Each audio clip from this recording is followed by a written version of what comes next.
amendment. ask Dr. Mansukh Mandavia to reply. नहीं ये Sir, please, I have honored. 2 minute आपको 2 minute मैंने समय दिया जो मैंने चेयरमैन ने दिया. प्लीज प्लीज आप बोले आपकी बात ही जारी है. डिप्टी चेयरमैन सर,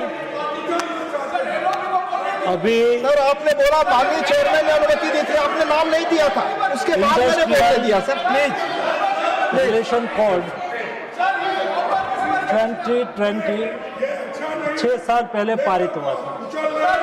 मुझे पता नहीं है इतना कितना उसके लिए हुआत हो रही है. उस वक्त जब इंडस्ट्रियल माननीय मंत्री आपकी बात पारित नहीं हुआ, जा रही. उस वक्त जो पुराने 3 एक्ट थे वो 3 एक्ट को उसमें शामिल करा था. पहला था trade union act 1926, the industrial employment act 1946, the industrial dispute act 1947. ये 3 एक्ट को उसमें शामिल करके एक एक्ट बनाया गया. और ये एक्ट जब इंडस्ट्रियल रिलेशन कोड बना तब हमें सरकार को ये शक्ति है, ये व्यवस्था दी है कि ये तीनों सरकार उसको रिपील कर सकती है. ये कोई विषय ऐसा नहीं है जिसमें डिस्प्यूट है या तो मैं कोई व्यवस्था बदल रहा हूँ, कोई नया अमेंडमेंट लेके आया हूँ. केवल एक लीगल क्लैरिटी के लिए ये अमेंडमेंट लाया हूँ. लीगल क्लैरिटी केवल इतनी ही कि 4 एक्ट है ऑलरेडी रिपील करने का सरकार को अधिकार है ही, सरकार ने उसको रिपील कर दिया है. लेकिन भविष्य में कोई लीगल इश्यू खड़ा ना हो और कोई लीगलिटी ना हो, इसलिए केवल हम एक्ट में ये पावर दे देते हैं कि भाई एक्ट भी उसको रिपील करता है. सरकार कर ही सकती है लेकिन एक्ट भी करे तो क्लैरिटी आ जाएगी. लीगल क्लैरिटी के लिए केवल अमेंडमेंट लाए हैं. उसमें हमने कहीं ना कोई स्टैंडिंग कमेटी में भेजने की आवश्यकता है, ना कोई हमने ऐसे कोई चेंज कर दिया है. लेकिन भी कई कमेंट आ गई, कोई आवश्यकता नहीं थी कितनी सारी कमेंट करे. 12 घंटे काम लेंगे, 14 घंटे काम लेंगे. अरे भाई 12 घंटे का सवाल ही नहीं है. हमने तो लीगल बैकिंग दिया है कि 48 आवर से यानी कि दिन में 8 घंटे और शायद 10 घंटा करा तो 48 घंटे से एक वीक में ज्यादा किसी को काम नहीं करना है, जो ILO के रूल्स को अलाइन करा है. हमने और कुछ नहीं करा है और यही डिमांड थी उसकी.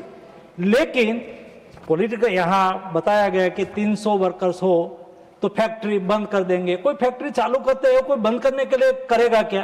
कोई चाहेगा इंडस्ट्रियलिस्ट की अपनी फैक्ट्री बंद कर दे, बंद कर दे, बंद कर दे, बंद कर दे, यही बोलते रहे. बंद ही करवानी है सभी फैक्ट्री. ये नरेंद्र मोदी की सरकार है जो लेबर का वर्कर्स का रक्षण भी करना है, संरक्षण भी करना है और इंडस्ट्रीज को भी बचाना है. हमें इंडस्ट्रीज के खिलाफ नहीं होना चाहिए. आज दिन तक यही चला, इंडस्ट्रीज और वर्कर्स को सामने सामने रखा. कभी देश आगे नहीं बढ़ सकता. इंडस्ट्रीज और वर्कर्स दोनों के बीच में संतुलन होना चाहिए, जिसमें वर्कर्स को का संरक्षण मिलना चाहिए. ये हमने प्रायोरिटी सुनिश्चित करी है. मैंने डिटेल लोकसभा में भी उसका जवाब दिया है. हड़ताल का आप हड़ताल नहीं कर सकते हैं. कई चंद ट्रेड यूनियन ने हड़ताल बोला था, आज देखा देश की जनता ये बात को नहीं मानती है. 17 ट्रेड यूनियन ने आके कहा कि ये गलत है, कोई हड़ताल नहीं करनी चाहिए. सरकार ने जो लेबर कोड लाए हैं वो सही है, हम उसको समर्थन करते हैं. उसके फेवर में 2 सर्वेक्षण भी आ गया, सर्वे भी आ गया. सर्वे में वर्कर्स ने 60% वर्कर्स ने कहा कि हमारा हितैषी है. 15-20 लोगों ने कहा कि अभी हम समझ रहे हैं. जो जिसके लिए बना है कानून वो कहते हैं कि हम उसको समर्थन करते हैं, और जिसको पॉलिटिक्स करना है वो यहां आके पॉलिटिक्स करते हैं. यहां बताया गया कि खड़गे जी ने तो बहुत कुछ कह दिया. ये एक्ट में हमने प्रावधान करा है आज तक वेतन कम हो जाएगा. यहां ऐसा बोला गया वेतन कम हो जाने का सवाल ही नहीं है. आज तक एक मिनिमम वेज सरकार एडवाइजरी के रूप में तय करती थी, और एडवाइजरी के रूप में तय करने के बाद स्टेट गवर्नमेंट उसको करे ना करे, प्लस माइनस करे, कोई कंपल्शन और कोई स्टैट्यूटरी उसके ऊपर बैकिंग नहीं था. हमने पहली बार एक कोड में ये प्रावधान लाए जिसमें हम फ्लोर वेज तय करेंगे, कोई राज्य उससे नीचे वेज नहीं रख पाएंगे। ये वेज बढ़ा के नहीं बढ़ा, वो कहते हैं कि उसमें दूसरा यहां बहुत कुछ बोलते हैं। चेयरमैन साहब, मुझे शॉर्ट में ही कहना, मैंने 45 मिनट्स लोकसभा में कहा, यहां शॉर्ट में 4-5 बात रख के मेरी बात खत्म करता हूं। यहां कहा और बाहर जाके कहे, यहां जो विरोध करते हैं ना, ये 4 एक्ट से न्यूनतम वेतन की गारंटी मिलती है। अब बाहर जाके लोग कहे कि न्यूनतम वेतन फ्लोर वेज नहीं होना चाहिए, हम ये एक्ट का विरोध करते हैं, ये फ्लोर वेज ना तय करे, ऐसा बाहर जाके बोले। ये कोड युवाओं को भविष्य और युवाओं को नियुक्ति पत्र देने की गारंटी देता है। ये 4 कोड युवाओं को नियुक्ति पत्र देना, यानी कि किसी ने कोई जगह पे एस्टेब्लिशमेंट में कोई काम कर रहा है, उसका एक्सीडेंट हो गया, उसका पैर टूट गया, सोशल सिक्योरिटी के लायबिलिटी इंडस्ट्रीज पर आई, किसी का मृत्यु हो गया, किसी को कुछ हो गया, ऐसी स्थिति में कई ऐसी घटनाएं होती है, एस्टेब्लिशमेंट इंडस्ट्रीज कहती है कि मैं उसको जानता ही नहीं हूं। लेकिन ये 4 कोड ये सुनिश्चित करता है कि किसी को भी नौकरी मिलेगी तो उसको अपॉइंटमेंट लेटर मिलेगा, लेटर में टर्म एंड कंडीशन होगी, एक दस्तावेज बन जाएगा, कभी कुछ भी होगा तो उन्होंने वहां नौकरी करी है, ये सुनिश्चित होगा। बाहर जाके करें विरोध, युवाओं को अपॉइंटमेंट लेटर नहीं मिलना चाहिए, हम उसके खिलाफ है, ऐसा जाके बाहर जाके करें विरोध। अल्लाह हो करते एक बार ये बताओ कि हम अपॉइंटमेंट लेटर का विरोध करते हैं, ऐसा बाहर जाके पुठिया बताए। पॉलिटिकल विरोध से कोई डिप्टी चेयरमैन साहब मतलब नहीं है। ये 4 लेबर कोड पहली बार स्टैट्यूटरी समान वेतन का अधिकार देता है। समान वेतन यानी कि कोई एक सेम काम महिला भी करे पुरुष भी करे, आज कोई उसको स्टैट्यूटरी बैकिंग नहीं था कि उसको समान काम के लिए समान वेतन मिले। ये कोड ने सुनिश्चित करा है कि उसको समान वेतन महिला और पुरुष को मिलेगा, समान वेतन, डिस्क्रिमिनेशन नहीं होगा। कोई महिला चाहे कि मुझे इंजीनियर हो, आज समय बदला है, आज हमारी बहन बेटियां इंजीनियर है, डॉक्टर है, टेक्नीशियन है, और वो चाहे कि मैं रात को भी काम करना चाहता हूं, वहां जो पूरी सेफ्टी का प्रबंध हो, और वो काम करना चाहे तो उसको काम करने का भी अधिकार देता है।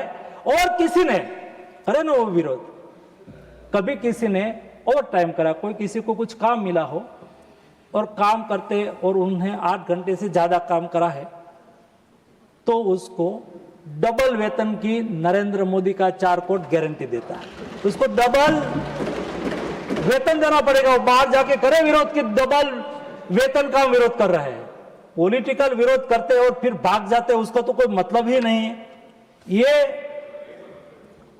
4 लेबर कोड, डिप्टी चेयरमैन साहब, बीमारी तो कभी किसी को पूछ के नहीं आती, तो गरीब के यहां भी आती है, अमीर के यहां भी आती है, मजदूर के यहां भी आती है। कोई श्रमिक के यहां कोई बीमारी आ जाती है, वो सारे दिन काम में रहते हैं, सुबह से शाम तक काम करते हैं, परिवार की जिम्मेवारी होती है। ऐसी स्थिति में छोटी मोटी बीमारी को उपेक्षा करते हैं। आज कैंसर जैसे डिसीज में 3rd स्टेज में जब डिटेक्ट होगा ना, तब जिंदा रहने की शक्यता संभावना कम हो जाती है। और कई हमारी महिला को ब्रेस्ट कैंसर पहले 1st स्टेज में होता है, तो उसको लगता है कि छोटा मोटा दर्द हो रहा है, वो उसको इग्नोर कर देती है। ये हमारा लेबर कोड देश में 40 एज से एबव कोई भी श्रमिक हो जिसकी एज 40 से एबव हो गई, साल में एक बार हेल्थ चेकअप की गारंटी देता है।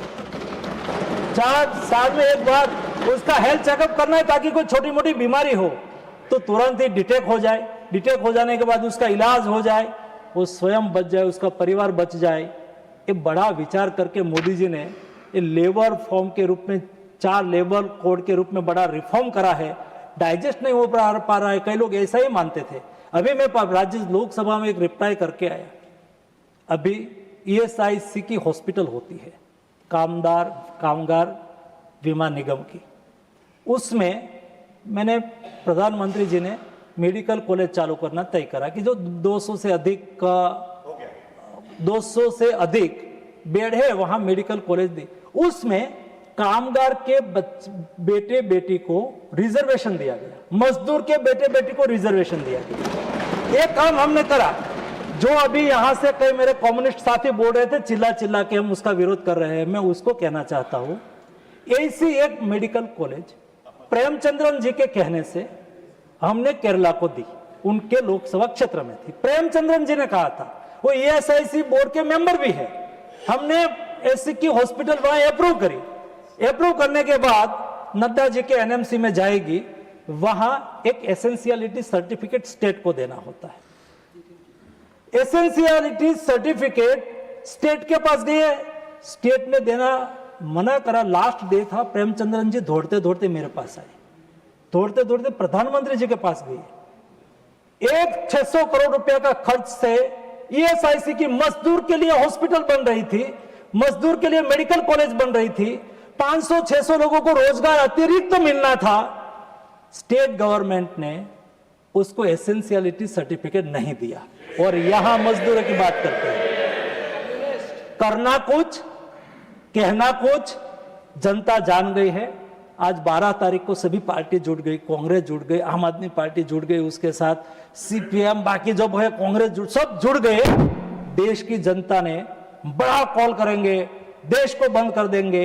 हमारे कामगारों ने भी कहा कि हम आपके साथ नहीं है, देश के नागरिकों ने भी कहा आपके साथ नहीं है, लेकिन भी वो समझते ही नहीं। ऐसा पॉलिटिक्स की सभी जगह पे राजनीति करके वो अपना विषय पॉलिटिक्स चला रहे हैं। हमने 4 लेबर कोड से ये सुनिश्चित करा है कि देश के वर्कर्स का कल्याण हो, उसको उचित वेतन मिले, उसको सोशल सिक्योरिटी मिले। और ये सोशल सिक्योरिटी की बात यहाँ करके गए हैं तो मैं केवल 2 वाक्यों में बता दूं, 2014 में ये देश में केवल 25 करोड़ लोगों को सोशल सिक्योरिटी कवरेज मिलता था, केवल 25 करोड़ लोगों को। मोदी जी के 1 दशक के शासन में देश में आज 94 करोड़ लोगों को सोशल सिक्योरिटी मिल रही है। 25 करोड़, 94 करोड़, 19%, 64%। मैं नहीं कहता हूं, आईएलओ ने कहा, इंटरनेशनल लेबर ऑर्गेनाइजेशन ने कहा, और भारत का सम्मान करा, और भारत के प्रतिनिधि के रूप में मैंने ये सम्मान स्वीकारा कि भारत दुनिया में सोशल सिक्योरिटी देने में बेस्ट काम कर रहा है। वो कहते हैं यहां तो नहीं करा। अनएम्प्लॉयमेंट, बेरोजगारी बढ़ गई है, 14% बेरोजगारी बढ़ गई है। आज 2014 में अनएम्प्लॉयमेंट रेट 6% था, 1 दशक के बाद आज अनएम्प्लॉयमेंट रेट 3.2% है। 3.2%। डेवलप्ड कंट्री में भी ये स्थिति होती है। देश बदल रहा है, देश आगे बढ़ रहा है। मोदी जी के नेतृत्व में नया भारत का निर्माण हो रहा है। चलो नए भारत की राह पर, चल सको तो, ना चल सको तो तय करो, वहाँ सामने ही बैठने का। यही विषय के साथ मैं सभी सम्मानीय सदन को रिक्वेस्ट करता हूँ कि एक छोटा सा अमेंडमेंट यूनानिमसली पारित करें। Honorable members, the question is that the